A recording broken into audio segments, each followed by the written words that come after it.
Hello and welcome to this fourth lesson of work in the Year 8 Digital Graphics series. Before we get started, pause the video at this point and have a go at the three questions on your screen. Number 1, what does the phrase brand image mean? Number 2, what is a digital graphic? And then number 3, can you outline any tools that you might have used when editing digital graphics in the last lesson? Now you might have done that in Photoshop, PhotoPea, or something else, but whatever you used, what sorts of tools did you use? And crop is an example. Pause the video at this point and have a go at those three questions. As I said, this is the fourth lesson in the Year 8 Digital Graphics series of work, and today we're going to be looking at editing images part 2, and this builds on the work you started in the previous lesson. By the end of the lesson, you're going to understand the key features of a modern business card. You're going to reinforce your understanding of the importance of brand image, and you'll reinforce your understanding of the key tools within the image editing software you've been using, for example, Adobe Photoshop.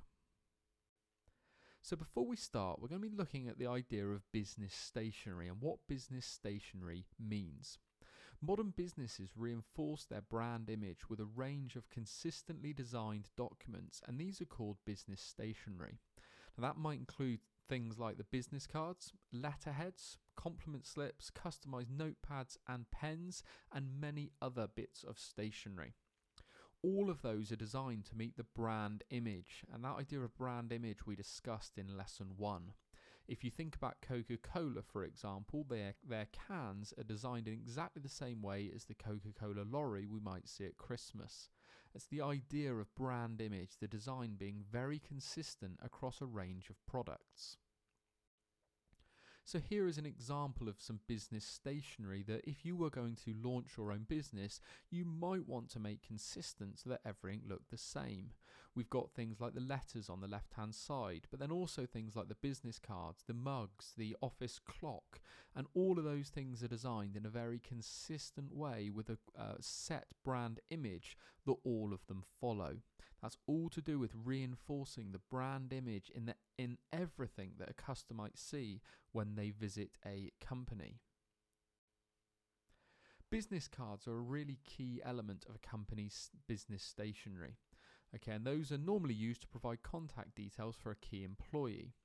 A good business card should include the name of the company, maybe a logo, but also then provide the contact details for a person within the company and normally an address. It's really vital that a business card follows the brand image, and if you were to create one, hint hint in a moment, you'd want your business card to follow the brand image that you thought about in lesson 1 when thinking about your SuperFizz company. Here's one example of a basic business card. This is for a carpenter. On the front, at the back, we can see the name of the product and what looks to be a nail and a hammer crossed over. And then on the back, we've got the Ross McAllister name, the carpenter business name, and then the address, telephone number, a fax, and an email address. Another example, but fairly similar in terms of the content, we've got a logo on the front, a small version of a logo on the back, and then the key contact details. We've got an email address, we've got the website address, the telephone number, and the mobile number. We've also got the job title for the person, which in this case is the creative director. Now in a moment, you're going to begin to create some business cards for your SuperFizz brand. There are a number of ways you could create your business card. Ideally, if you're in school, you would use Adobe Photoshop. You'd go File New, and you'd create a new canvas of 8.9 centimeters wide and 5.1 centimeters high. If you're working from home using PhotoPea, you'd go File New, and you'd create a document 89 millimeters wide and 51 millimeters high. And if you've really struggled with PhotoPea, the backup option is to use PowerPoint as part of the Office 365 suite. If you're going to use PowerPoint, you can just use one slide, and we'll just pretend that that is the size of your business card that you're going to create. So in a moment, we're going to create the front of our business card. Modern business cards normally have a fairly basic front. We've normally got sort of a block colour, maybe the company name, and maybe the company logo. All of the details go on the back, and we're not going to worry about that for now. So I'd like you to pause the video at this point and have a go at creating the front of your business card, and that will include a logo and a background colour. You might include a tagline or a slogan as part of your business card, also on the front. When you finish, we're going to want to save the front of our business card as a PNG. If you're in Photoshop, File Save As and select PNG from the File Type option. If you're using PhotoPea or PowerPoint, go File Export and then select the PNG option. So, pause the video at this point and give yourself 10 minutes to make the front of your business card. Remember, the front shouldn't have too much on. It shouldn't be too busy, but it should follow your brand image from lesson 1. Pause the video at this point and have a go at the activity.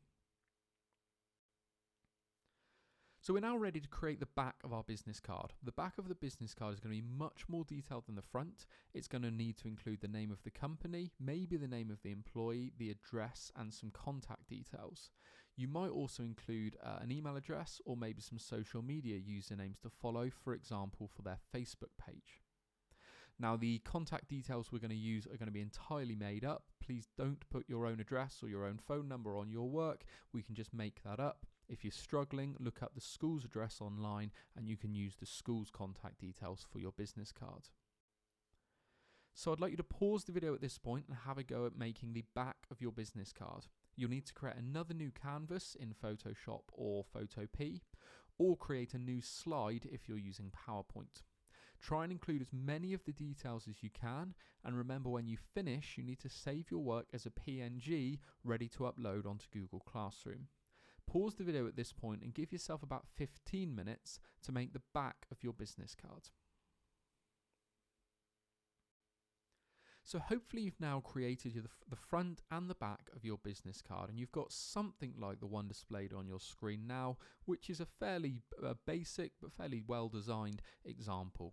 Again, you want to really check that your business card is following your brand image. If it's a health drink you're creating, your business card should scream healthy through things like natural colours. If you're using an energy drink, you want to be using colours that are very bright and vibrant and screaming energy. Have a look at your business card now and check you're happy that it does follow your brand image. To finish this lesson, we're going to have a go at answering the following GCSE style written question. Now, this is a written answer, so should be answered in full sentences, and you're going to be looking at between sort of 8 and 15 lines for your answer. The question is, why is the term brand image important to the modern business?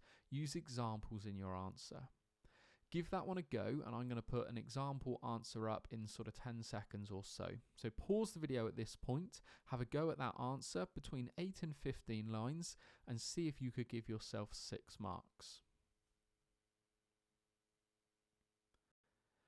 So here is an example answer. This is by no means perfect, but is the sort of answer that I would write. Brand image is the use of a consistent set of designs to reinforce the image that a company wants to portray about itself.